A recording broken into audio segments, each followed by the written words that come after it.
how U.S. policy is unfolding in conflict and post-conflict areas. First of all, let me welcome you to the Woodrow Wilson Center. I'm Steve McDonald, the Director of the Africa Program and the Project on Leadership in Building State Capacity here.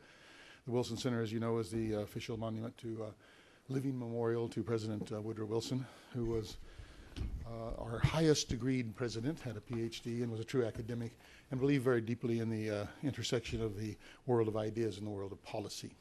And this institution was established in regard to that core principle of his.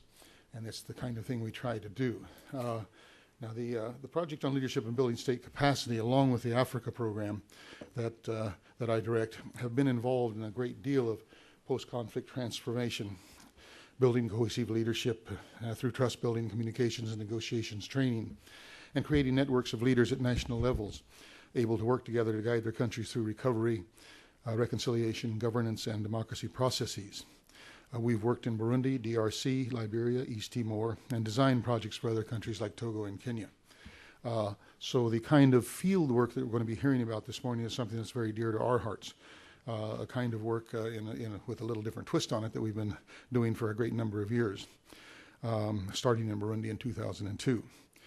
We've also often served as a catalyst through research and outreach in public and private meetings here in Washington and on the ground in Africa for bringing together policymakers, donors, peace-building, conflict resolution specialists, and practitioners in the field to share lessons learned, methodology, modalities, and implementation strategies in conflict countries, which is exactly what we're doing today, hearing from people who've been working on the ground, doing the reconstruction and recovery work that is so essential to a post-conflict society. I think this is my opinion, but in that opinion, if we don't address these issues, then the agendas of democratization and development and et cetera that need to be worked on are already disadvantaged, because if you don't have this recovery and reconciliation work done in advance. The people who are with us today are all members of the Civilian Response Corps, here to share their stories, reflections, and lessons learned from deploying around the globe. The Civilian Response Corps, which you've probably seen in the guidance that we've given you out front, is an expeditionary group drawn from experts in 9 government agencies that can deploy quickly to address conflicts in various areas of the world. The Corps harnesses the broader capacities of the U.S. government, not just the Department of State and USAID, but also Departments of Commerce, Justice, Homeland Security, Agriculture, Health and Human Services, and most recently, Energy and Transportation. The Corps is doing new and innovative work in some of the world's most challenging areas. It specializes in conflict prevention, planning, and assessment tools that ensure the civilian and military agencies work together overseas. It helps to develop better understanding of the causes of the conflict to discourage less conflict in the future. This work complements the work that we've been doing, and the rest of and is in accord with the rest of the Department of State and elsewhere in the U.S. government. Today, we are joined, you have the bios in front of you, so I will not give you a detailed bio. We're joined by 4 presenters. There's been one change. You'll see Scott Decker in there. Richard Chema and Jason Lewis Berry, who is replacing Scott this morning, are here to talk to us about Afghanistan. Richard focused on justice issues while there, and worked in the political and military affairs section at the U.S. Embassy in Kabul. Jason had 2 tours in South Afghanistan, was chief of staff in Kandahar, provincial recovery team, and worked in Bangladesh and DRC as a CRC member. They will be followed by Cicely Brewer, who most recently worked in Central African Republic and has previously been deployed in Yemen, Democratic Republic of Congo, and Afghanistan. And finally, Martin Reagan, who recently returned from Juba, Southern Sudan, where he served as leader of the group of expeditionary stabilization teams. We'll ask each of our members to come to the podium and speak for about 15 minutes, then we'll open up for questions and answers. Thank you very much. Jason or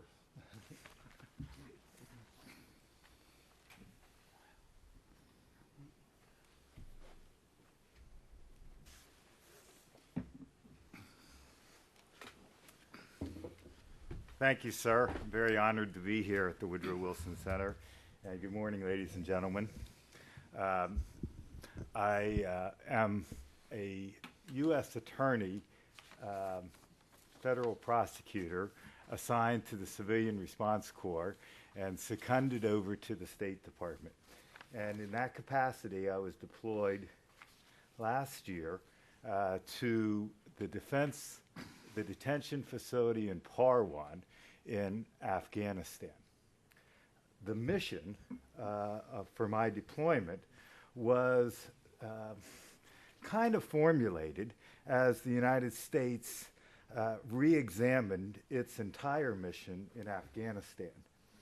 In late 2009, the Defense Department had determined that detainment operations, the keeping and holding, caring for, and the gathering of intelligence from detainees captured on the battlefield was not serving the missions of the Defense Department very well, especially as the coin strategy was invigorated.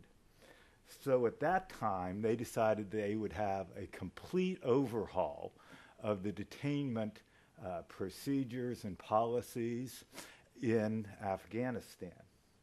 Consequently, a 3-star Navy admiral who happens to be a U.S. SEAL and who had a great deal of experience in Afghanistan was appointed to be the commander in January 2010 of all detainment operations in Afghanistan.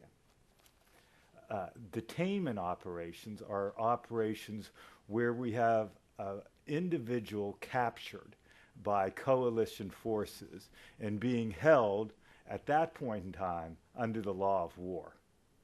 This is not a matter of common criminals. There is a completely separate matter of, domestic criminal court. But these were people who were captured on the battlefield. Now, a top United States government policy at this point in time is to transition, almost all of the operations over to the Afghans, but in my particular mission, to transition the detainment operations eventually, based upon conditions, over to total Afghan control. Now, that involved a lot of different facets. We have the care and feeding of all these detainees, the intelligence aspects, the reintegration aspects. So it's a number of things.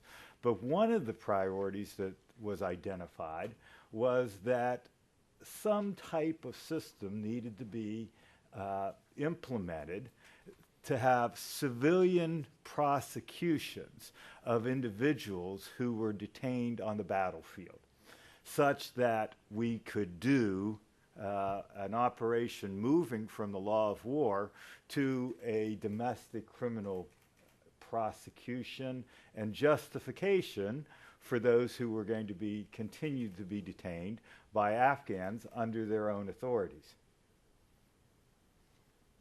Now, as a consequence, the military, which had been heavily involved with administrative proceedings to justify, to give due process for the detention of individuals who were captured, decided to implement a new set of procedures to assist the Afghans in having a criminal court, a national criminal court for individuals who were being detained by coalition forces, but who could then be prosecuted in a civilian Afghan court for national security violations.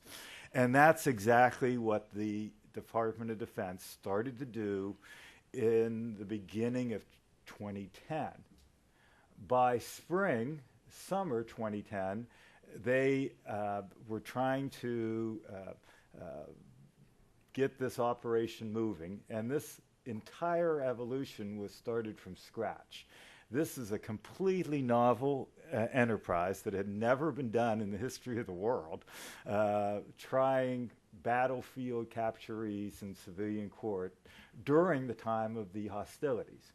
So the Defense Department reached out to their colleagues in the State Department and requested a federal prosecutor, someone who's an attorney who has experience with international matters, with anti-terrorism, and general prosecutions. And where did they go? They went to SCRS, the organization which I had joined in July of 2009 after having been a federal prosecutor in a United States Attorney's Office for 15 years or so, and prior to that, having 10 years of experience on active duty as a JAG in the Navy. So I was sent out in summer 2010 to be a civilian advisor to what's called the Combined Joint Interagency Task Force 435. That's its name now, and that's a mouthful. But given that many of us have been in the military or the civilian bureaucracy, we start to adjust to these types of organizations. The venue of this assignment was to be completely embedded with the military, not at the embassy or not at a civilian PRT, but with the military at the detention facility in Parwan, which is a camp on Bagram Airfield, about 20 to 30 miles north of Kabul. So beginning in August 2010, until about Christmas, I worked at this detention facility, which is a state-of-the-art detention facility.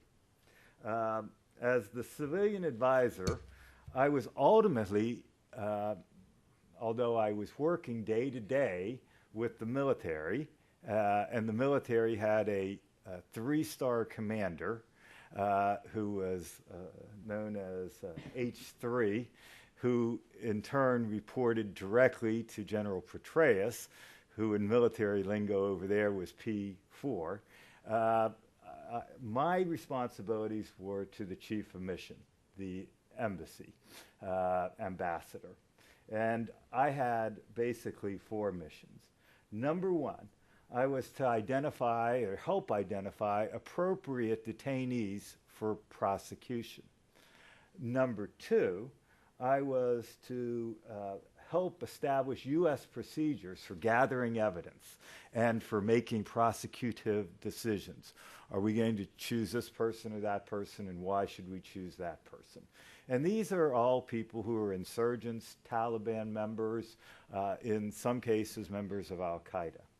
Number 3, we were to facilitate Afghan capacity.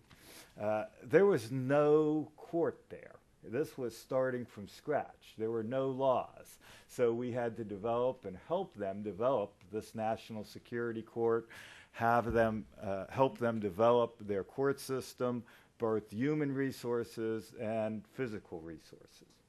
And then finally, we actually helped them do the cases at trial and on appeal. And it was a very interesting matter. So that was the mission. Number 2, the people. The name of the DoD unit is kind of instructive. Combined Joint Interagency. And this speaks to a number of different things. Combined, that means U.S. and Afghans working together. Joint, that means all the different services. Interagency, civilian and military working together. The Afghans I would like to talk about were really fascinating, heroic people who were working there. I don't mean the defendants, because they were a part of this, but there were many other Afghans that we worked with. Because the Afghans were not only the defendants, they were the judges, the clerk of courts, they were the defense attorneys, they were the prosecutors, they were the police, they were the investigators. And this was a completely novel concept. We had to, with them, create this from scratch. And everything was new. The location was an isolated relatively isolated base, which the United States inherited from the Russians. Most of the Afghan participants were not from there. They had to travel there under harsh conditions where they could easily be targeted. There was a security concern for each case every day, and they heroically went about their work, both as defense attorneys and as prosecutors and as investigators. So it was quite an inspiring thing to see these people doing the work they were doing. Joint. We really don't need to say much more. We've all been witness to the types of people that have been on the forefront of these same types of operations. We've seen that brought into our own living rooms in the last couple weeks. But those were the people who were doing the battlefield captures. We also had heroic lawyers and legal men and people who were working out there under very, very, very difficult conditions. And that's the final thing I'll say in my joint remarks. I was told 3 or 4 minutes, and now Steve says 15, and my handler over here says move it along. So I'll conclude with talking a little bit about the environment. I was initially the sole civilian out there amongst all active duty or reserves on active duty. Most of the people were somewhat related to the military, to the legal community. We had MPs, we had investigators, we had some civilian investigators, but I was the first civilian prosecutor. But during my 4 or 5 months out there, I lived in what we referred to as a dry hooch, a Connex box with no bathroom. We had to work. The daily work schedule was first meeting started at 7:15. Routinely, people worked till 10 p.m. For an old guy like me, I was about one of the older guys out there. To keep up that pace, there was a lot of Diet Coke involved, and subsequently, you're in a dry hooch, where the nearest bathroom facility is 200 yards or so away across a gravel surface. There was no rain in the 5 months or so I was there. It didn't rain. So to keep the dust conditions down, the surfaces was paved with gravel. I have a daily reminder of my time in Afghanistan. Hopefully when I have my meniscus surgery on Friday, that reminder won't be quite as prevalent to me at every step. But the one thing I would like to emphasize to folks is that the conditions that our military folks are operating under are severe. Most of the military individuals that I served with were on a tour there from 6 months to a year, and if they don't stay for a full year, they don't get any break. If you're there for a year, you get a 2-week trip home or trip someplace. They and I live by General Order Number 1. General Order Number 1 requires that folks in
and we'll ask questions. But okay, we're on again.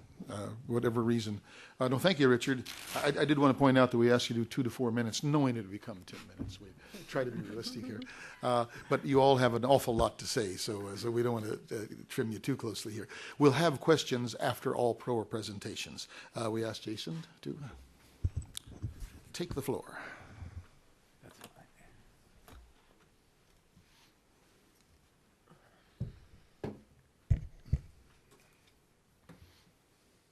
Good morning. Well, we all may have lots to say, but some of us didn't have much time to prepare it.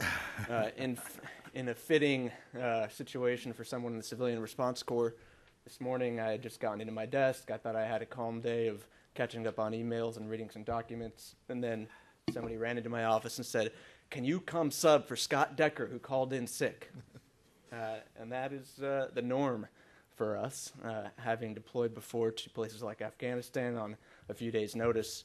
I guess coming across town on 15 minutes' notice isn't too bad. So you don't have my bio, you don't know a lot about me, so I'll start with that a bit, and then I'll tell you about my work in Afghanistan. I am a member of the CRC. I've been with SCRS for more than 3 years, most recently serving 2 tours in southern Afghanistan. First, at what they call the regional level. There is a regional U.S. Embassy sub-office based in Kandahar that is responsible for a number of provinces in southern Afghanistan. And then on my second tour, I focused on Kandahar province itself, serving at a different location within the province at the Kandahar PRT. That's a provincial reconstruction team. I was the chief of staff in both of those locations, and I'll get into that more in the rest of my remarks. Previously with SCRS, I've also deployed to the Democratic Republic of Congo, as well as to Bangladesh and a handful of other short missions in other places, and lots of training with military units and some of our allies in NATO and things like that. All right, so Afghanistan. I do have plenty to say, but since I'm not organized, I think I'll go through the key points, and then whatever time we save, we'll follow what your interests are in the Q&A, and you can prompt me to tell more stories. My first tour was in 2009. I went to southern Afghanistan, based at what's called Kandahar Airfield. This is a giant base in the middle of the desert, kind of in the middle of nowhere, similar to Bagram Airfield in eastern Afghanistan, if you've heard of that. We're talking about, well, nowadays it's probably upwards of 25,000 people, mostly troops, obviously, who are based there. And it's really a city in its own right in the middle of the desert, about 15 miles south of Kandahar city. During that first tour, my main responsibility was to help stand up and create what became this regional embassy office, what we call Regional Platform South. Prior to my arrival, it didn't exist, and we only had a handful of U.S. civilians from various agencies, primarily Department of State and USAID, in the 5 southern provinces. So in onesies and twosies at the various provincial reconstruction teams, we had people embedded with the military. But over the course of 2009, we went from about 12 people, those onesies and twosies, to over 100 civilians out in the field from a number of different U.S. agencies and at all levels. And by all levels, I mean we had the regional office, which basically was co-located on the same base with the NATO regional command, so with the military and obviously in a multinational setting. And then also at the PRTs, so the provincial level, provinces like Kandahar, Helmand, Uruzgan, Zabul, etc. We had people at all of those locations, and also at the district level. So what they call the district support teams. That's the lowest level at which we have a regular presence in Afghanistan, roughly equivalent to a county, the way we think of it.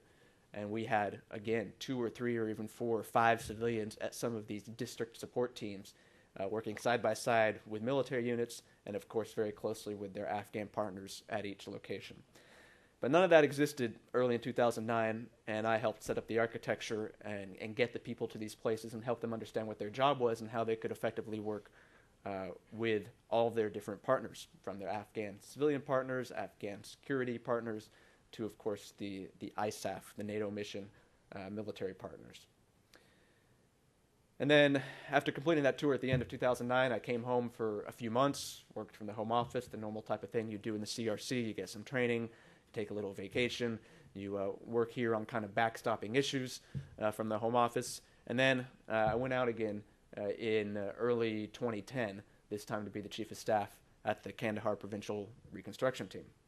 That mission was specifically to take the Kandahar PRT, which for about 5 years had been led by Canada, different PRTs were led by different countries, and grow it to become a truly binational organization, because the U.S.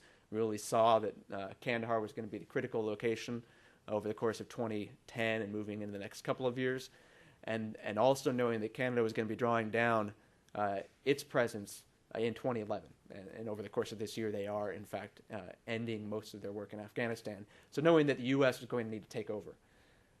So my job when I got there was to figure out how to integrate a growing U.S. presence with a Canadian presence and make a truly joint, binational, civil-military PRT. And that's what we did. And it was quite successful. I can give you some examples of how that worked. I think the best example is to talk about one of the kind of innovations we came up with, which was to do, well, this is more of a civil military than the binational aspect, but a civil military innovation we did in Kandahar City. So Kandahar City is a city of about 800,000 people, obviously very critical. You know, it's in the critical province at the critical time, and it's the second most important city in Afghanistan after Kabul. Within Kandahar City, though, it's a different set of problems than most of the rural challenges that you have at those district teams I talked about. So in some of the key districts around the south, we had people, but it's a very rural environment, and they have a real challenge there, but it's different than an urban environment like Kandahar City. Within the city, you have to think about the different actors that we, the international community, had, and then our different partners on the Afghan side, and what we were trying to accomplish. So obviously, we were trying to accomplish improving the governance and development and overall stability of this city of 800,000 people. To do that, we organized ourselves into a real integrated civil structure on the international side, which is to say we had sub-district stabilization teams. So Kandahar City had 10 districts, administrative districts, like a city ward. And so we said, okay, in those 10 districts, we're going to assign a civilian to each one of those districts. And that civilian then paired up with U.S. military, who was also responsible for the security picture in each of those districts. That unit, that combined civil-military unit, paired up with the Afghans, who were the civ-mil combo from their side. And so on the civilian side, you had sub-district managers. These are basically people who report to the mayor. So civil servants who are responsible for one of the districts of Kandahar City. Our job, especially the civilian, the U.S. aid or the State Department person who was paired up with that person, was to help mentor them, help them build capacity, and to find a way to get our resources, our U.S. aid programs, for example, into their hands and into their city in a way that met their priorities. And then on the security side, that U.S. Army person I talked about would be paired with the Afghan National Police Commander for that district. And of course, if there was Afghan Army in that area, then we'd also be paired with them. So by coming up with a integrated civil approach on our side, we were able to plug in with them in a supporting role in each of the 10 districts of Kandahar City. And that model has been very successful, really helped empower the Afghan government, and has delivered a lot of improved governance and development opportunities in the city. So I think in telling that story, you see that some of what I do, a lot of what I do, is about putting in structures and processes and employing best practices of whole of government operations. And I think that is how I would phrase my role.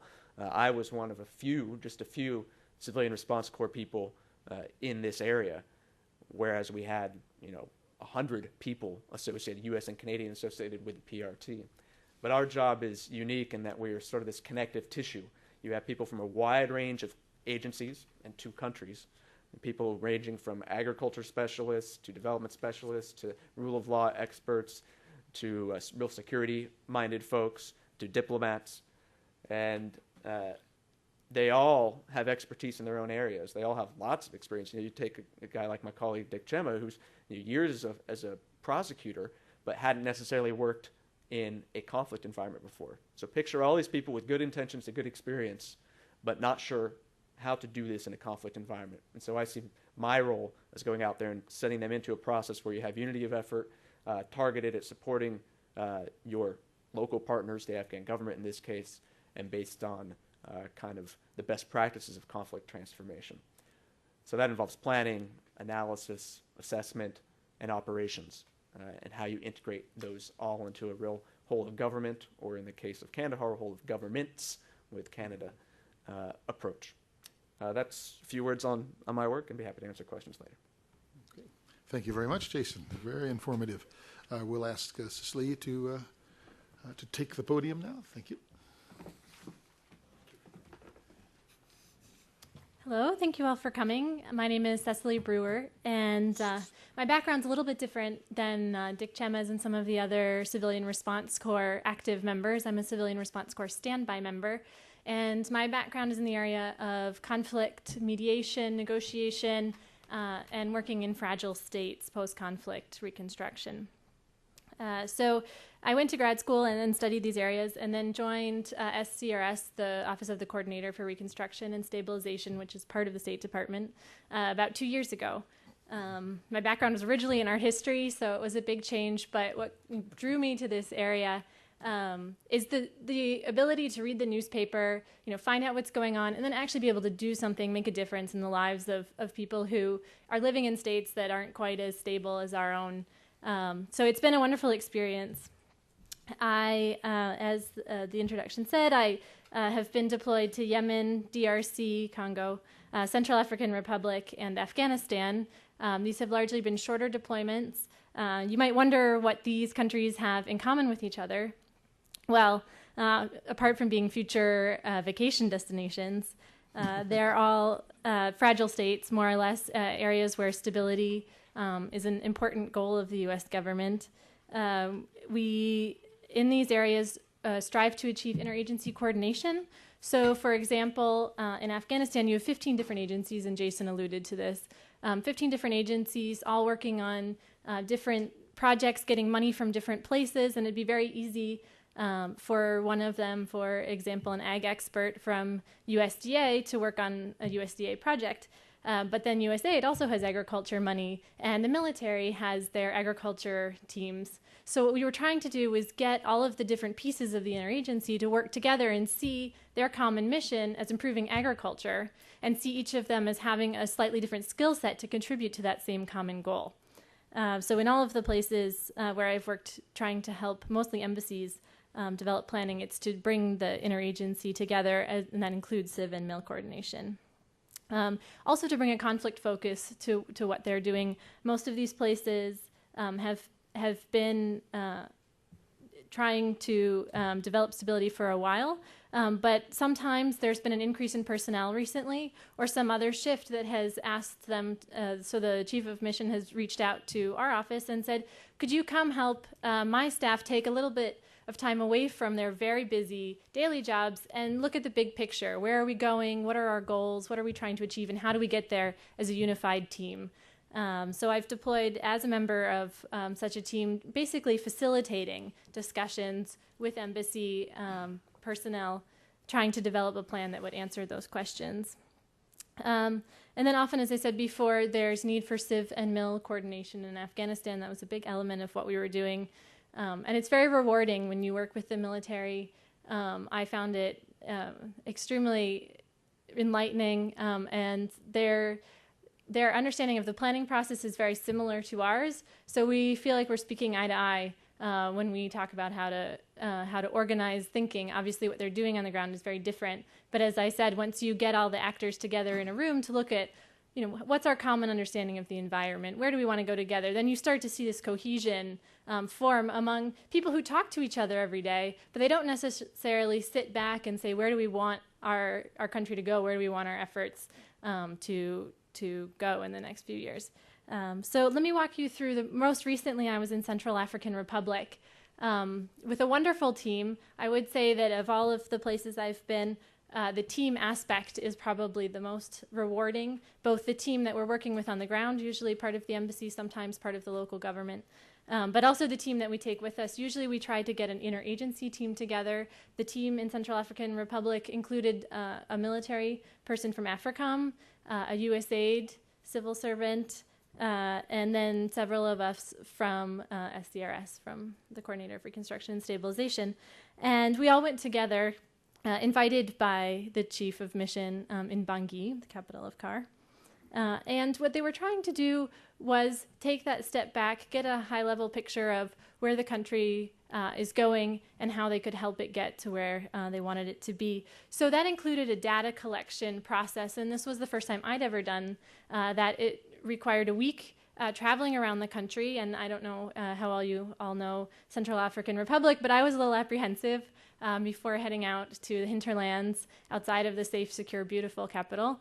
But I actually really enjoyed my trip. It was to Bangassou, which is a small town in the east. Now, if you're familiar with Central African Republic, this is an area where the LRA, the Lord's Resistance Army, has been, is currently, and is really destabilizing the population. We were safe the whole time.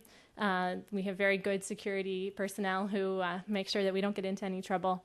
So I wasn't worried, but it was fascinating to talk to the people who had largely been displaced from the areas where the Lord's Resistance Army had been doing attacks, and they'd moved into this larger city that was much more secure. And it was just an amazing reminder of the difficulties in normal life that these people face, and they were coming into the city to seek security and sometimes education for their children. So that was an interesting experience, and we were able to talk to these people and ask them not only what are your problems, what are your challenges, which they get fairly used to hearing when the aid organizations are around, but we also asked them what are the resiliencies in your community, what makes your community strong, both because it's great to hear that and also because these are things that the U.S. government can build off of. Not only do we want to reduce the drivers of conflicts, but we want to strengthen the elements in society that are doing that already on their own. So that's an integral part of the planning process. And then we came back with the embassy team, and fortunately they were able to do these trips with us. And for some of them, new officers, it was their first time really traveling outside the capital. So it was a great bonding experience. And we came back and did a conflict assessment in the embassy and talked through, well, what is driving conflict in this country, and how could we possibly try to reduce some of those drivers and try to support some of the positive elements. So then we take it into the planning process and look at, from the USG perspective, what is it that we can do to affect this environment? And then often with the planning processes, we develop a way to measure progress. This was a central part of our work in Afghanistan. It's done in different ways, and we leave it to the subject matter experts, the person out there doing the agriculture, to tell us how best to measure agriculture in the country and in a conflict and stabilization environment, and has special challenges. But we try to develop a process where each of the experts can feed into usually an embassy-wide process, sometimes a CivMil-wide process, that helps the Chief of Mission understand and gain access to the information about how are we doing towards our goals. So that's a quick overview of what I've been doing in these various places, and I look forward to your questions. Thank you, Cecily. We appreciate that very much. Martin.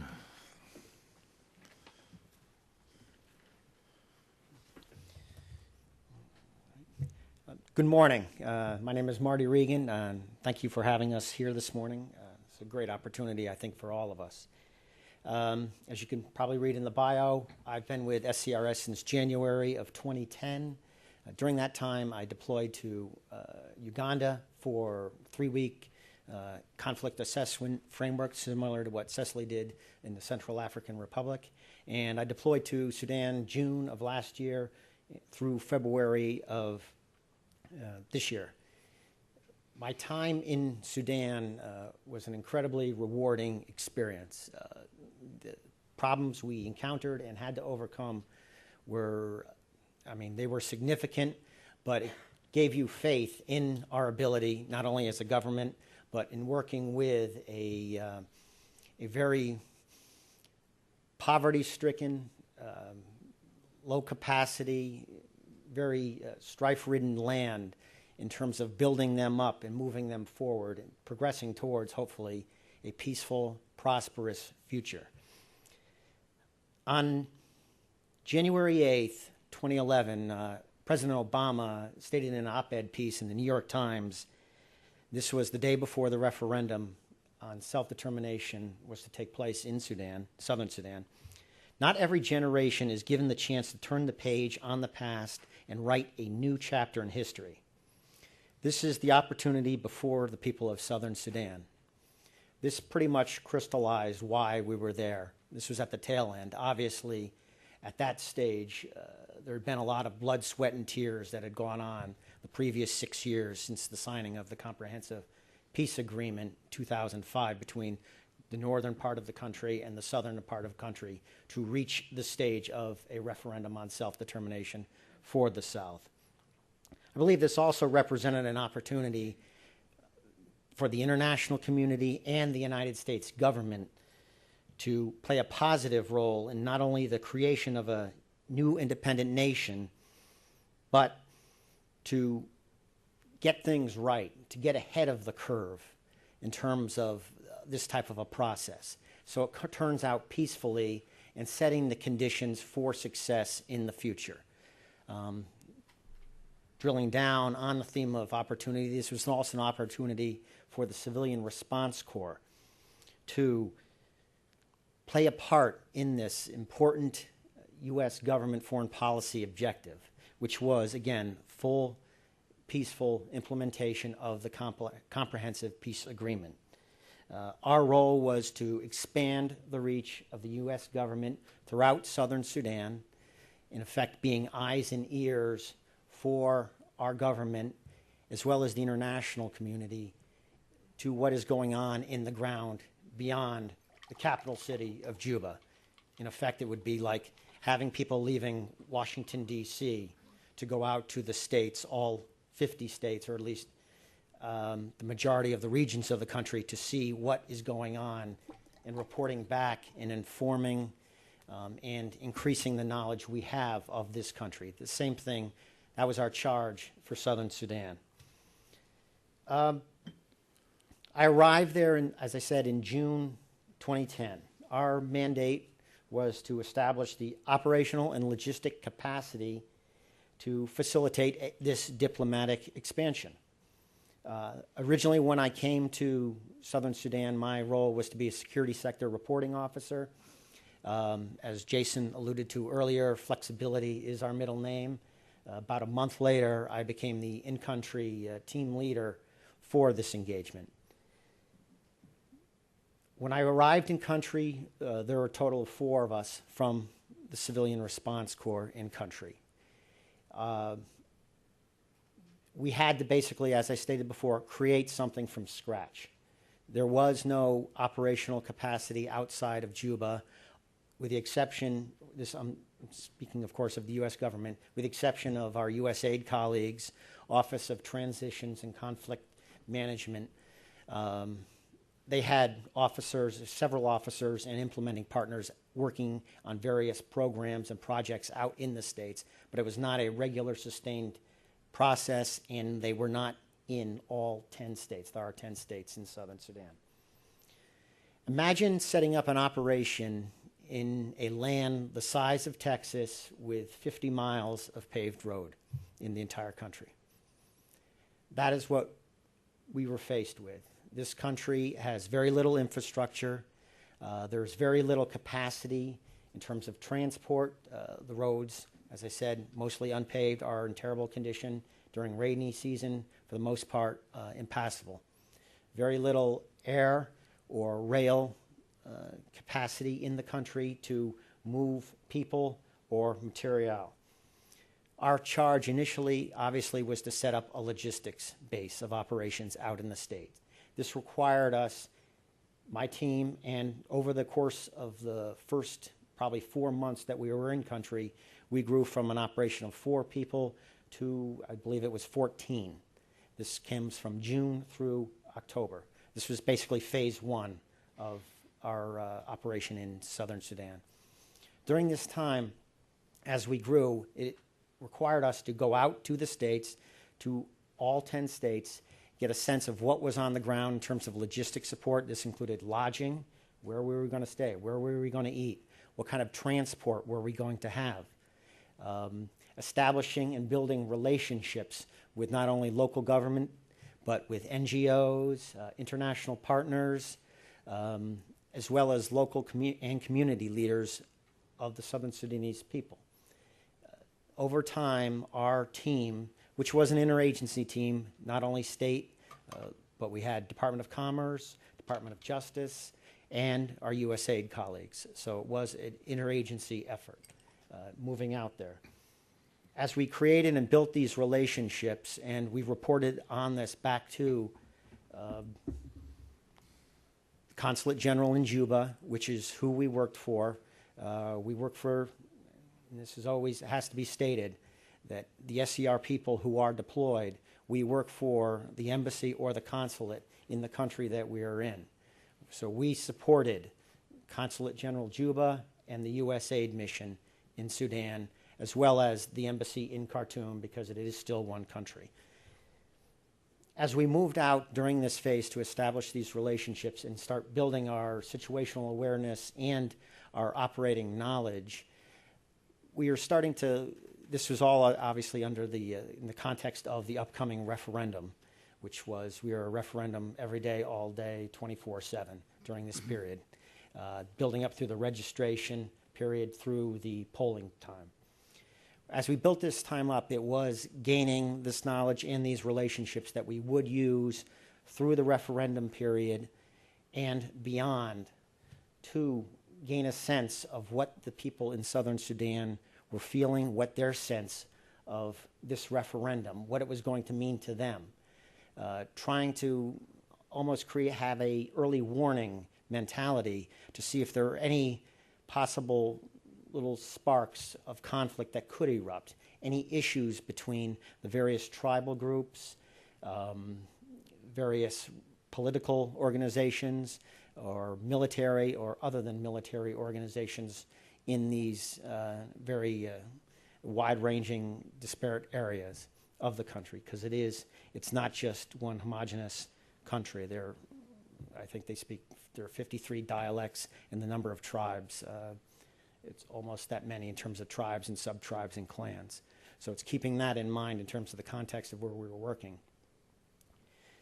During this time, as we morphed into the phase 2, which was establishing a more permanent presence out in the field.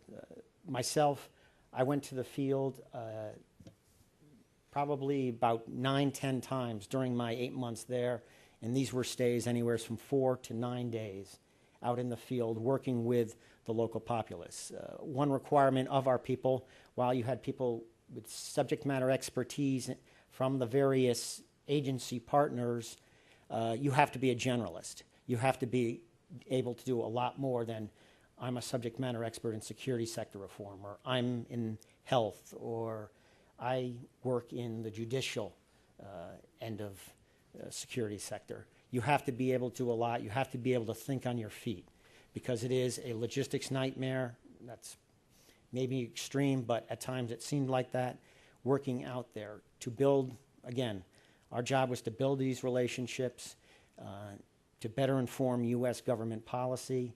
This was deemed critical to the success of this referendum.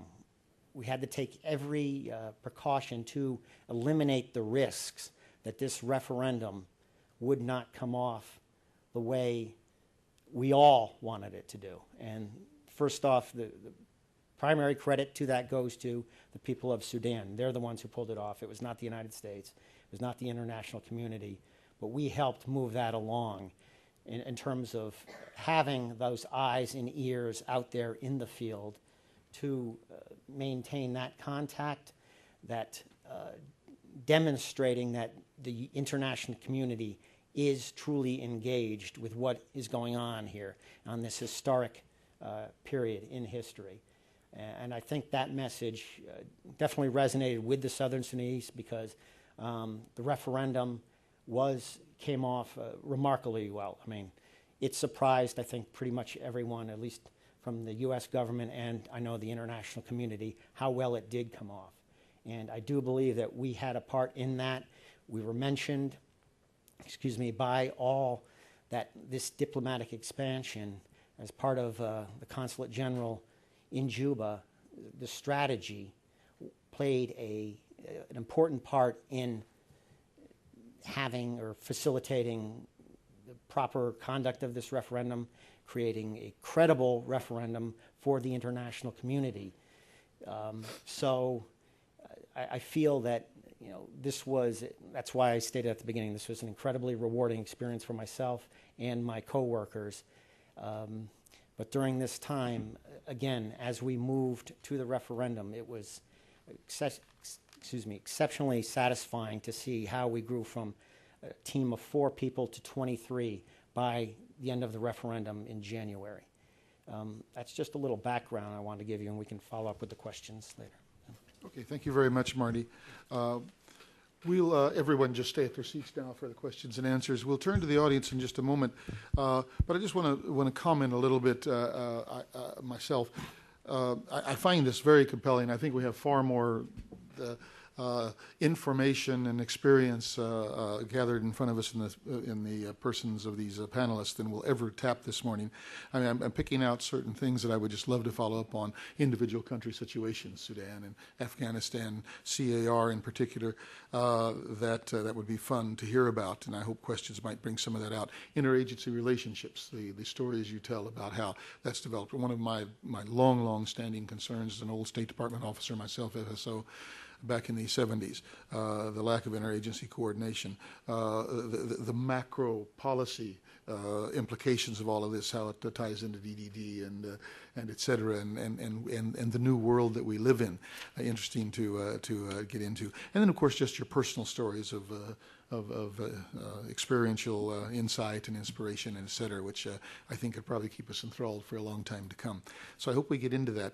But let me start with one question of my own, which is not connected to any of those, and that's sort of how you got where you are. I mean, I hear from Cicely that she's on the standby team at SCRS, and Marty, I assume is a FSO. No, I'm a civil servant. Civil servant, but still you're employed at CRS. Were the others of you recruited out of public and private life? I mean, how do the CRC members get where they are? And any or all of you can respond to that. Sure. Do I need to press? Okay. Well, I think we come from a variety of places, which is one of our strengths. In my case, I sought out SCRS. You know, I'd heard of it, and I was already interested in conflict-related work. I had worked in the private sector government consulting, and then I had worked in the NGO sector in places like Uganda and DRC. And when I came back into the U.S., I found my way into SCRS because this is the kind of work I wanted to do. I just thought that the nexus of security issues and development issues was the exciting place to be. And that's the kind of work I wanted to do. Okay. Personally, myself, I guess the seed was planted for me when I was in Afghanistan from 2006 to 2007. At the time, I was in the U.S. Army, but the work we were doing there, the work we did with the State Department and USAID in particular, though they had a small contingent, to me it was very fascinating, and I saw this as, this has got to be a way forward in terms of how we engage in these types of operations. So I did work in the private sector after I got out of the service, but again, I sought out SCRS myself and looked to get on board. Yes, I was working in the Justice Department as a federal prosecutor in the United States Attorney's Office in Ohio. And I guess that was an exciting job. And oftentimes, day in and day out, it was fascinating. But it was a very micro job. I, at a certain point in time, got tired of just putting people in jail. And it was an opportunity to look a little bit more macro and come to Washington. So that's how I started looking around for jobs, and this was something that was fascinating and completely different. And for the 2 years I've been involved, I haven't read a single case except for some law cases from my old job. Fair enough. No, it's on. It's on. Oh, good. Okay. So I guess I first heard about SCRS in a class in graduate school. It was a post-conflict reconstruction class. and I thought it sounded just like something I wanted to do. I went after that to work in South Sudan before I joined SCRS for an NGO, PACT, and working on community reconciliation efforts. And I loved the on-the-ground experience, but I realized just for my personality that I wanted to be more on the policy side, trying to work the conflict lessons learned, stabilization practices into policy. So that's why it made sense to join SCRS at the State Department. Okay. Yes, Dick? One thing that I think has been really evident to me is even though I had been a long-time government employee, you're a member now of the State Department, and you have to learn an entirely new culture and environment. And I think that's a real key for all the interagency players. One, the State Department has the lead, and then all of us learning about the cultures of each of the different agencies, and then as you go into international partners. So there's a multitude of different cultures you have to adapt to. As you might guess, I had a little hidden agenda on that question because I get asked for career advice all the time by very, very talented and experienced people. So I might send some your way. Okay, we'll open it to the floor. The protocol here is that when I recognize you, you wait for a microphone to arrive. We are being webcast live, so don't start talking till the microphone is there. And please introduce yourself and your association. So let's begin. My first question is right here, the man in the green shirt, and we'll take a series of maybe 3 questions before we answer. Thank you very much. I'm Greg Ellis. I'm from the post-conflict group in the World Bank. I was posted to East Timor and the Solomon Islands immediately after their conflicts, and they both had large civilian deployments relative to the size of their governments and general populations. And some of those experiences were less than positive in terms of the large deployments tended to swamp local capacity. It created some coordination difficulties for partner governments who are struggling to try and seeking to establish their own states. And a lot of externally imposed institutional structures that really didn't suit the environments. So it was very a mixed success story over time. I'd be interested in your views on what you think, at what point are these immediate civilian international responses possibly too large for the task ahead, particularly when you're talking about for the purpose of state building indigenous states? And the second one, what are the elements that what do you think make good international civilian responses? Thank you. Okay, and try to limit our questions to 1 apiece, please. Next one here. Hello, my name is Paul Larson. I'm with L3 MPRI. My question is about your missions and how they developed. When you arrived on the ground, did you have a specific goal that you were assigned to set out to, or did you just arrive on the ground and be more entrepreneurial, trying to assess the situation and how you can help? So how did that mission develop? Okay, and then I saw one other hand right here. Yes. Mm-hmm. Yes, my name is Leroy Duval. I'm with the Natural Resources Conservation Service of the U.S. Department of Agriculture. USDA has an active participation in the Civilian Response Corps. My understanding is that you have to be a federal employee to be a member of the Civilian Response Corps. Now, I would propose that you mention the other government agencies that are providing people, recruiting people to participate in the Civilian Response Corps. It's not just state, USAID, and the U.S. Department of Agriculture. On that last question, I might point out that I did that in my introduction. I noticed you came in a little bit late, but they can answer further. But the Department of State and USAID, of course, are the center point. But Departments of Commerce, Justice, Homeland Security, Agriculture, Health, Human Services, and most recently Energy and Transportation are all involved. And I don't know if there are any others. Sounds complete. Okay. Any or all, I think we'll just start with Cecily and go down the line. Okay, just to respond to the last question first, also a Coast Guard captain was the head of my team when I was out at Embassy Kabul, so wide variety of different skill sets, and it's always really rewarding to work with different people with different backgrounds, and you learn all kinds of things, like about how ships and how they dock. And planning is an extremely useful skill. And back to the mission. How do we find our mission? So usually we're requested either in Washington by an entity, usually a State Department entity, or in the field, usually by an ambassador or the mission post itself. And one thing we do to prepare our people to go out is we have an extensive training program in different areas, both conflict assessment training. There's a tool that's been developed to the Interagency Conflict Assessment Framework. We train our staff in that, as well as in planning processes. We have a planning process that's a mix between what USAID uses, what the military uses, what other, I think some private sector influence, different, how do you plan well. And so that's a tool that we all go out to the field with.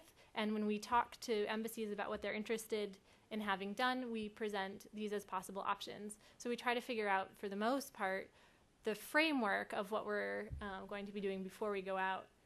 But sometimes you're filling in the details as they best fit the situation. I'm sure Jason can talk to that. I'll leave it at that. Okay. Sure, I'll tag on to that last question, and then I'll also maybe hit on some of the points that Greg raised over here. In terms of the mission, so sometimes fairly well defined before you get out there and you get on the ground and you just hit the ground running. Other times you have a very loose idea and then you show up and figure out what your real mission is. And so in that way, things are quite entrepreneurial sometimes. And that's, the nature of a lot of these environments. These are very fluid environments, conflict type of environments. And I should say that we work in a wide range of places. Sometimes it's a conflict prevention setting, sometimes it's active conflict like Afghanistan, and sometimes it's a post-conflict situation. But in any case, they are all very dynamic.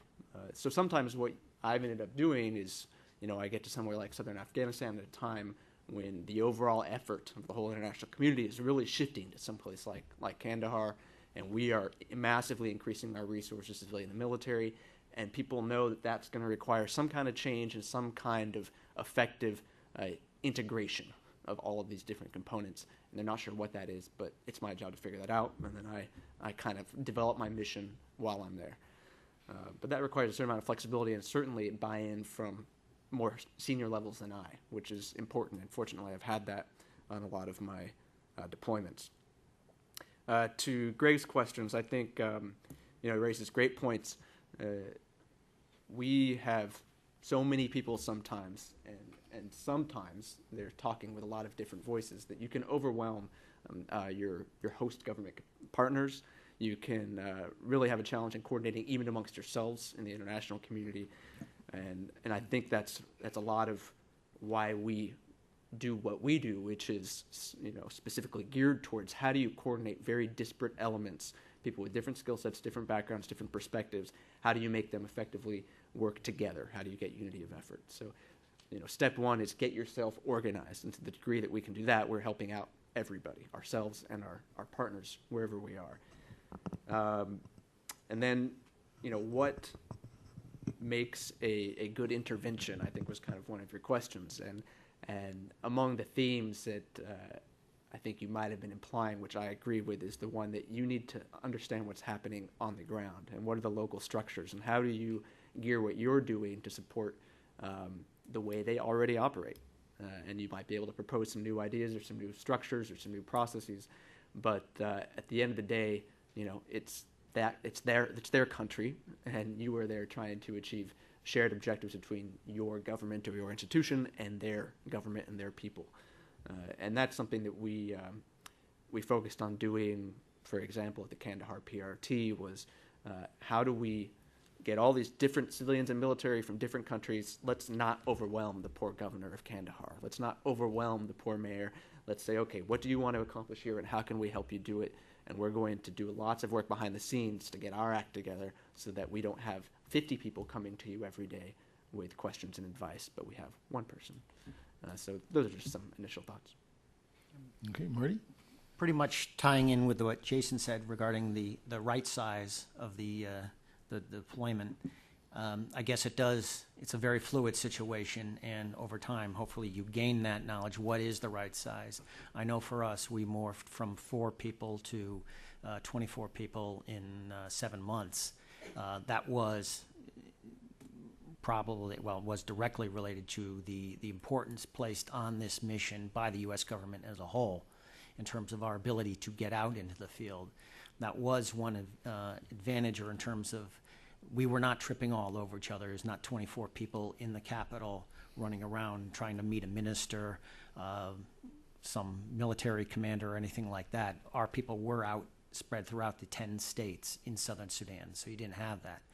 But it does require very disciplined coordination with the consulate or embassy, wherever you are, just because, as was stated earlier, you can't have 5 people going to talk to the same minister or same governor or same police chief in a 3-day period. They get tired of it, and pretty much any feedback you get from them runs along the lines of, okay, they have their rote speech for when one of the foreigners come in, I'll give you my lines and then send you on your way. So it takes a very disciplined approach to get that way. In terms of our goal on the ground, we had as I said, a mandate which came from the top that we were to expand the reach of the U.S. government out to the states. And a lot of it, though, was left up to us on how we got out there, how we accomplished this mission. So it is a very fluid situation, as I said earlier, and it does require a good deal of entrepreneurship. Once you do get out there, you have to have that spirit. That's why I said you have to be able to think on the ground, and all of our people, regardless of their expertise or background, must have that their generalist mentality. I can put you anywhere, and you can pretty much accomplish anything. Okay, Dick. Just briefly on Greg's question about what makes a good international response. From my perspective, we were trying to help set up a court system. They had 1,500 detainees at this facility, and we were trying to do a lot of trials in a short period of time. An Afghan trial takes an hour.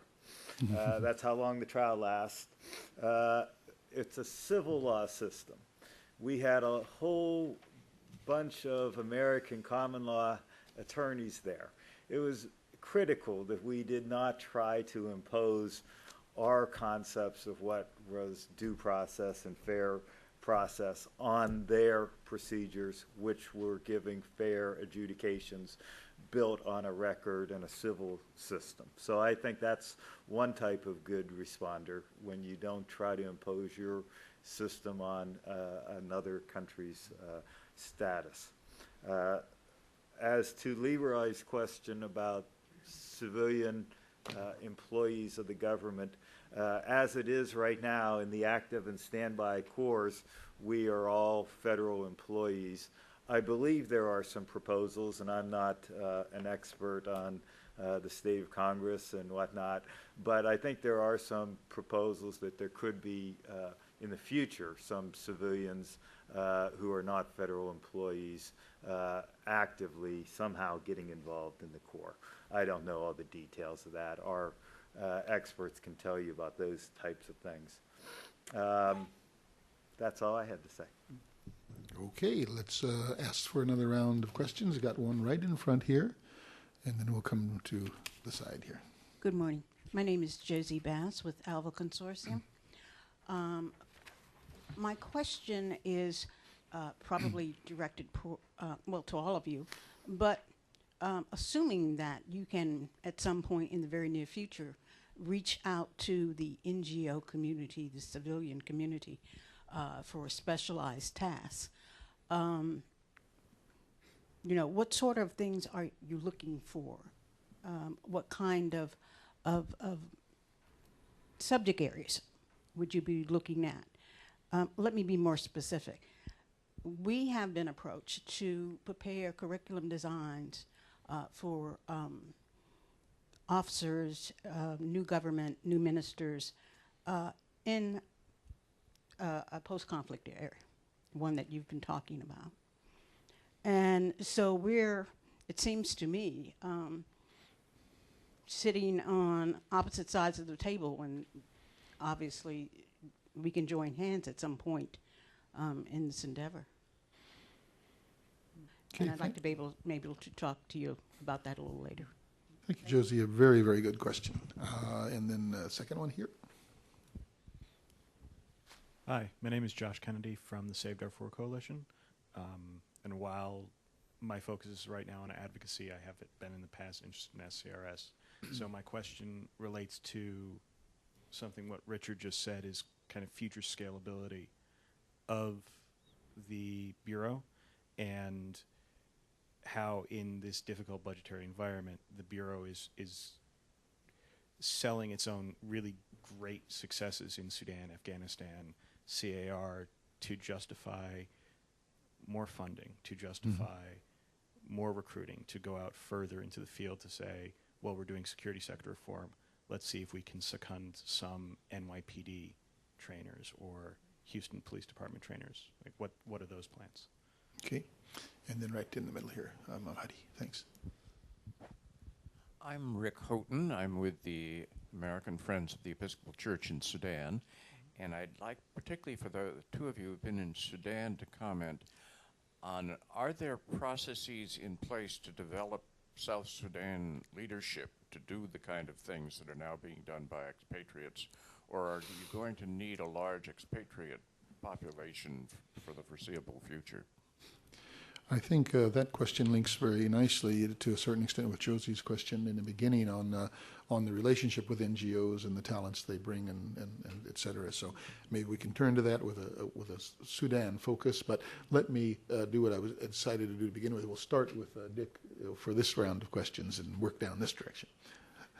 I don't feel like my own experience is cogent to answering that question, so I'll pass along. That's fair enough. Thank you. Marty? I'll take the Sudan question first here. I believe it will be a long-term engagement with the international community in southern Sudan. You do have very capable people at various levels of the government, but those people are they're not common. In many ministries, you will see maybe the top person and the person right below them are exceptionally good at their job. They're very good administrators. They understand their role, but once you start going below that, the capacity is lacking. So I do see, in terms of building up that capacity, and it's an oft-used term in these environments, throughout both the national and state and local levels, we have to be in this for the long haul, meaning the international community. So obviously with the NGOs who play a key part in these types of environments, they will also be there long term. This is going to be a several decades process to build up this country, to get it standing. And the work is just beginning. They become an independent country on July 9th. And while there'll be a lot of celebration, July 10th, more, continuing the hard work, the heavy lifting will beginning. So. Mm-hmm. I'll say a few words maybe to Josie's question and then to Josh's. On the NGO side, I think, it's a very important group of stakeholders for the government in general, but particularly those of us who work in conflict environments. And there's probably a couple aspects to it. One side is, and the side that I think about more, is the field side. When I'm out there in a country, what I'm looking for from anybody who is willing and interested is coordination and information sharing and sharing of expertise and lessons learned. There's just, it's hard enough out there. We don't need to be, withholding value that we can all add to each other. So in that spirit, when we're out there, we set up mechanisms. For example, in Kandahar, we had, a monthly meeting where we invited anybody, any NGOs, international organizations, et cetera, to come to the PRT, and we would share information and talk about, what we were all trying to do. So that's important. On the Washington side, I think there's just an important role in continuing to share that expertise about how we all work in these environments. And then the other piece is and I don't know if this is what your question was getting at or not, but the implementing partner piece, of course, is another thing here. And it's an important distinction right now for our organization, for the Civilian Response Corps across all these agencies. We do not have program money. So we do lots of things out there in the field, but it's not about giving money to other organizations to implement things, or for us to give money to anybody in the field. So that function still goes through the traditional mechanisms, obviously, in the government. That's often USAID.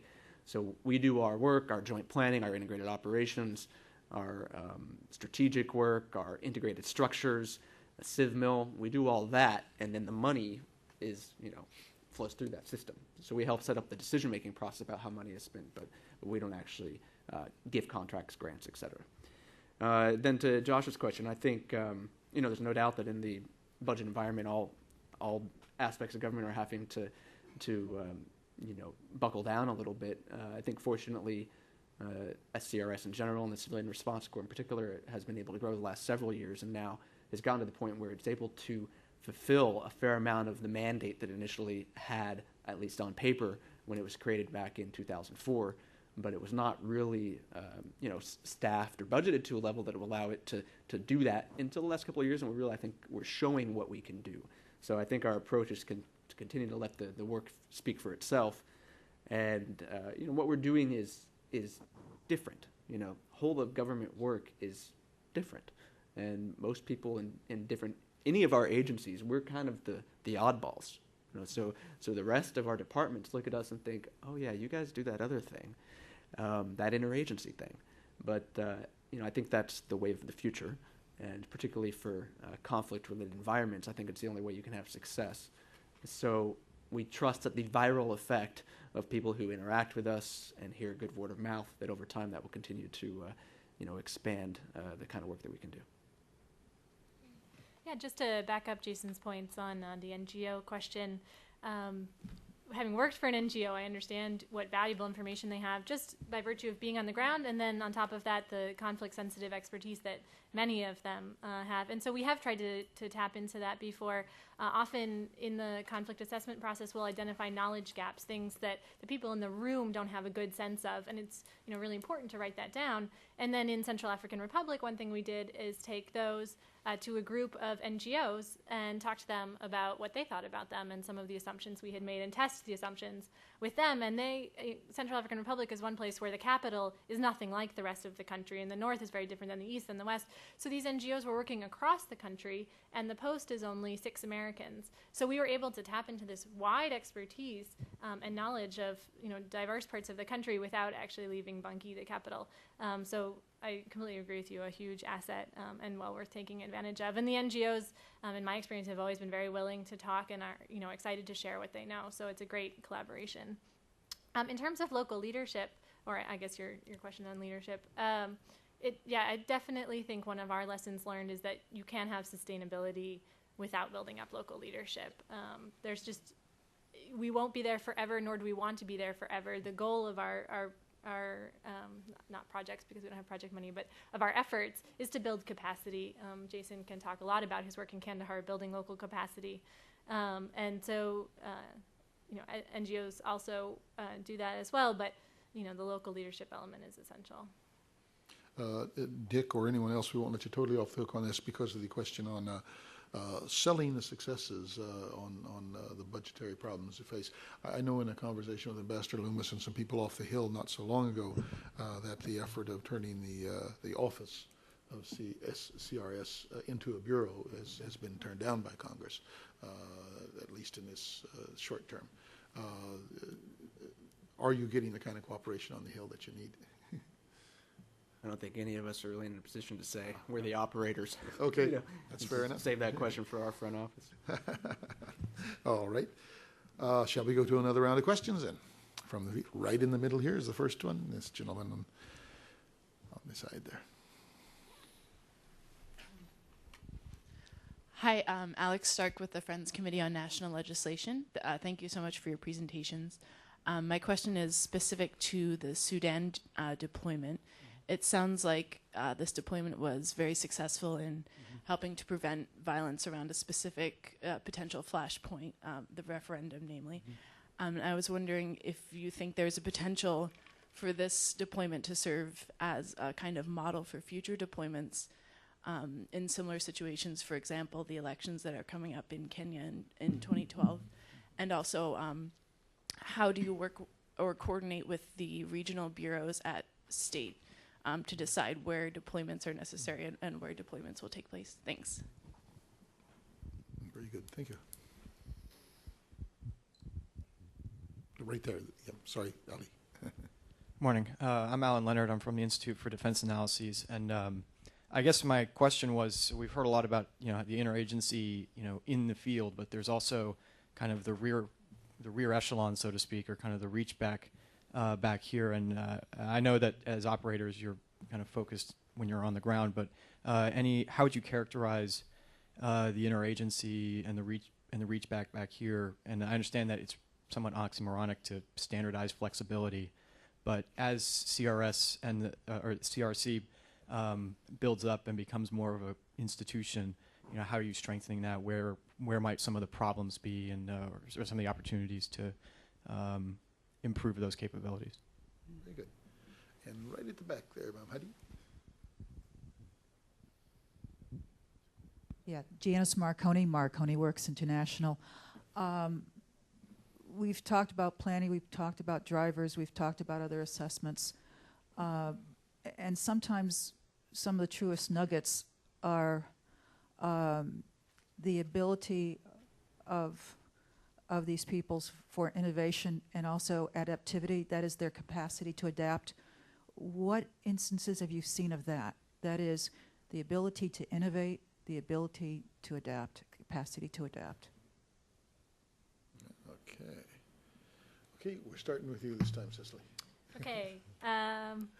So in terms of how we choose our deployments, I think you put your finger on it. We do work with the regional bureaus. We work with the ambassadors out in country, and we, as I said before, have training programs and try to match our expertise with what's needed on the ground and have a good conversation before we go out about what exactly they're looking for, what is it that we can contribute, and make sure that we're meeting their needs. As was said before, we work to fill a gap that's not there, and to supplement the rest of the interagency and the State Department's work. Anything else on using this as a model in places like Kenya or beyond? As my 3 or 4 different engagements have a fair amount in common with each other, so we definitely have a great learning institution back at SCRS, and we try to learn from the way we've done engagements before. We have worked on elections before, and we try to roll, every time we do an engagement, we try to come back, do a brown bag. We have a great doctrine team that debriefs us, and we do after-action reviews. So we're always trying to incorporate lessons from what we've done before into future engagements.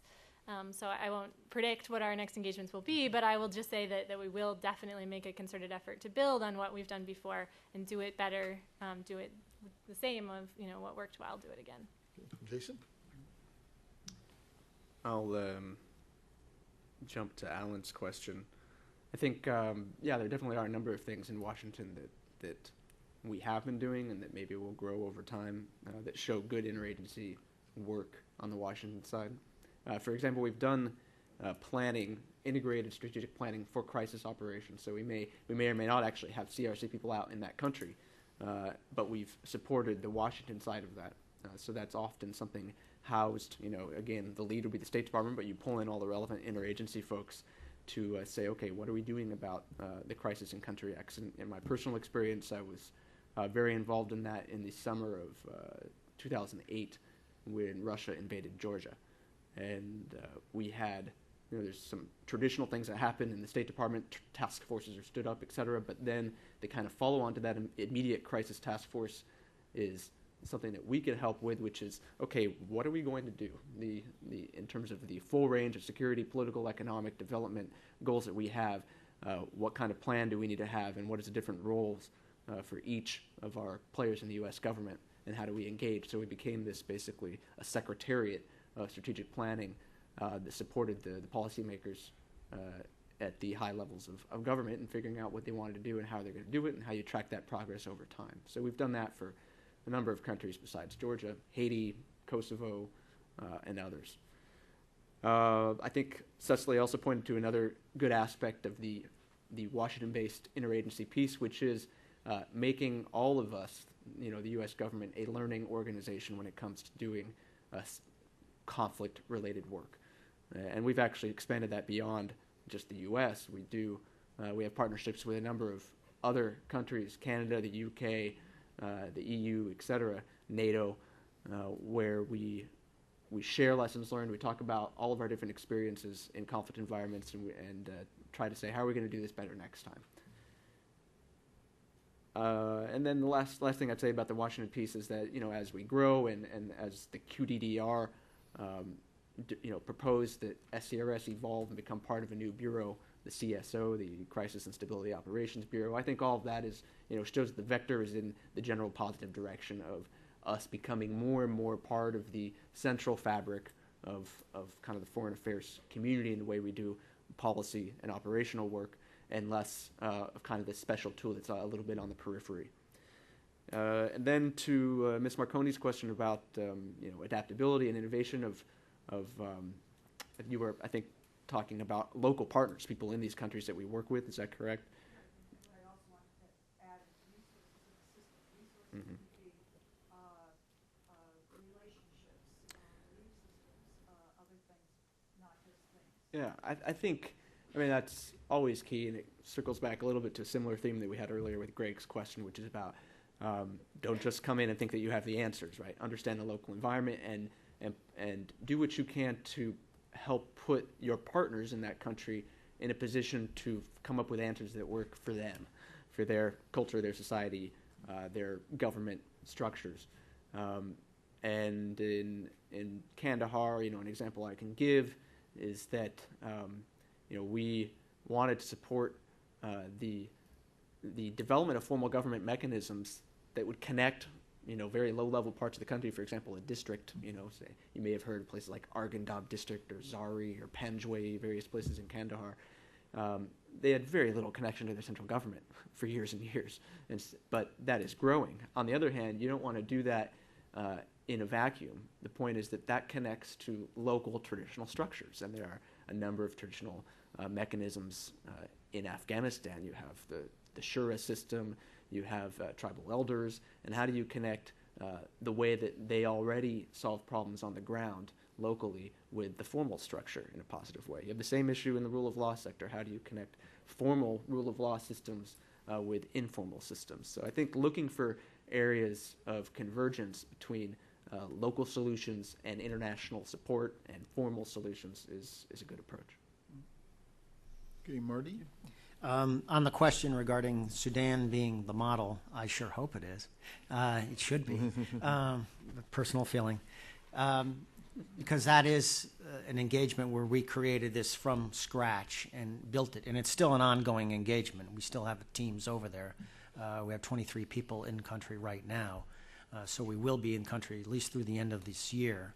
And that was one of the challenges, not only going through the referendum, which was the huge event, but then it's pivoting and moving beyond the referendum lead up and execution to, the post-referendum leading to independence and then the post-independence world.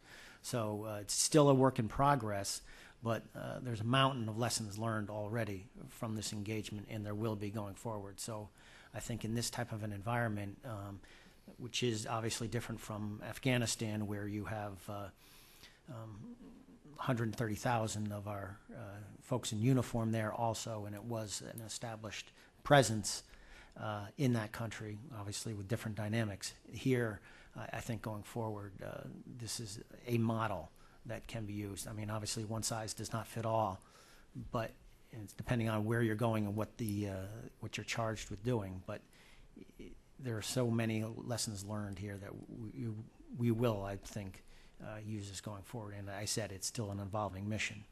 In terms of adaptability, in Sudan, I think there was evidence in that in the way they pulled off the referendum.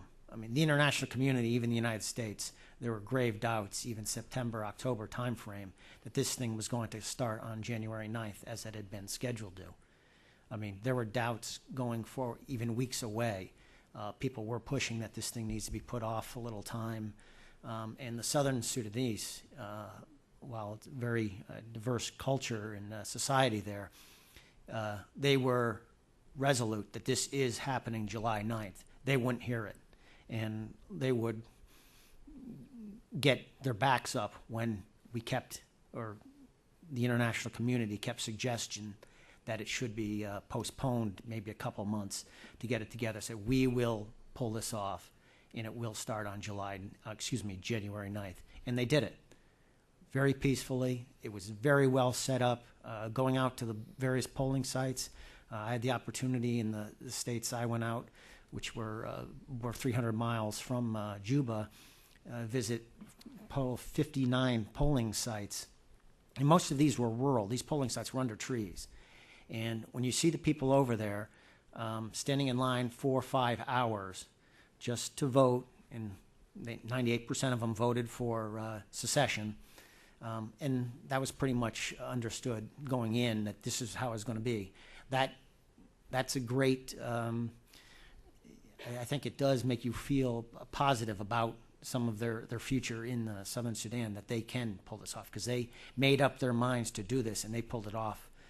It was remarkably well. I mean, how well run that referendum was on all levels. I mean, it was inspiring. So.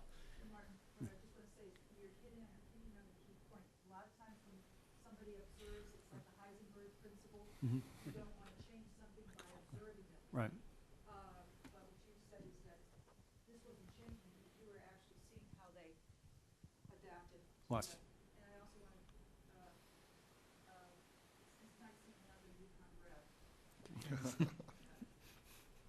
Okay, please, folks, if you're going to make it's quite all right to make a follow-up comment, but wait for the microphone, because that's not being aired. Okay, but the response is fine. Okay. Dick, anything else? One last little point on Alan's question about reach back in the interagency. We have at SCRS a reach back team, and that team is assembled from the interagency at headquarters in D.C. and in communication with the people in the field. So it can provide support from SCRS plus from your own agencies. And we have people who are in the pipeline, front end and back end, from the deployments on the reach back team. So I think that really helps. And another aspect that I think is important, those of us who are from non-state aid agencies, we have a bunch of masters. And we go back to our home agencies. I have an office in the Justice Department. I have an office over at the State Department. And we are talking with our Justice Department home agency colleagues about what we're doing at the SCRS. And there's a lot of other things going on in the state, in each of the home agencies relating to the engagement areas. So there's a good bit of cross-pollination going on with the interagency and SCRS's work. And I assume that would bring us back to the earlier question that USDA or Homeland Security, anyone would be doing that same kind of cross-pollination, yeah. Exactly. Okay, another round of questions. Okay, I see one in the back there. I'll be running out of steam here a little bit. Hi, I'm Nina Serafino from the Congressional Research Service. I have sort of two questions. One is one of the early rationales for SCRS and the Civilian Response Corps was that it would enable civilians to take some of the burden off of the U.S. military and perform some of the things that the U.S. military had been doing. I think that perhaps the whole example in South Sudan, organizing for the plebiscite, would have been something that if we didn't have U.S. military would have been doing. Is that true? And if so, do you have other examples? Or if so, or if not, do you have other examples of where you've done things that if you didn't exist, you think the military might have been doing? And then the other is part of your mandate is preventive activities. That wasn't where the original mandate was. It was focused on post-conflict. But I'm wondering to what extent you're getting involved in preventive activities. Very good questions. Thank you. And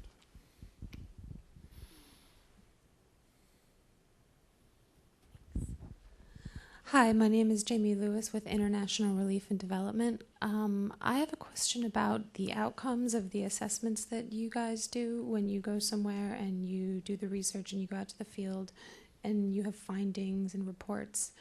You mentioned you don't have project money, so what's the outcome of these, and how does that trickle down through USAID or OFDA and get to the point of funding an actual activity? Okay. Thank you. All right, that was 3 questions by 2 people. So, so let's go ahead. Dick, if you want to start. As to Nina's question about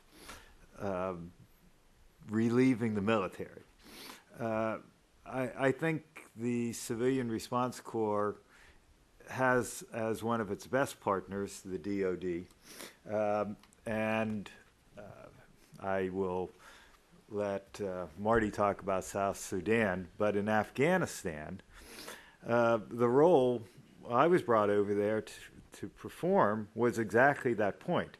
The military is not in the business of doing civilian prosecutions of terrorists. They're in the business of fighting a war.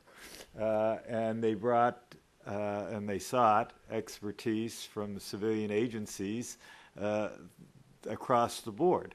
They brought in Justice Department personnel to help with corrections. We had subject matter experts on reintegration from the Justice Department, policing. So that is throughout our work. And I think perhaps Cecily might be a good person to talk about the preventive aspects. So I'll just pass on the other aspects of those questions. Marty? Regarding the military and civilian, I guess where the military goes in is well above my pay grade, so I can't comment really on when you would have the intervention. I know in southern Sudan, we had a total of 2 uniformed people in country, U.S. military. They were just a military advisor to the government of southern Sudan, the People's Liberation Army down there. So virtually very little to no presence there. From my own personal experiences, when I was in Afghanistan, the PRT I was at in just north of where Jason was in his last tour, I was in Zabul province. Our PRT had 93 people, 90 of which were military. So the military there, and this was 06, 07, so keep that in mind that it's been a few years since I was there. But we did do what I saw us civilians doing in southern Sudan. Obviously, different country, different environment. That's an ongoing war, where in southern Sudan we were not in that case. But in terms of reaching out with the local governments, trying to build capacity, identifying projects or areas where we can intervene to make a difference, we did that, and we were wearing uniform and a full combat load. So many of the things we are trying to do is remove the need that any time something happens, a crisis happens, that it always has to be the military. That's exactly why the Civilian Response Corps was formed. It's having that ability to make that impact.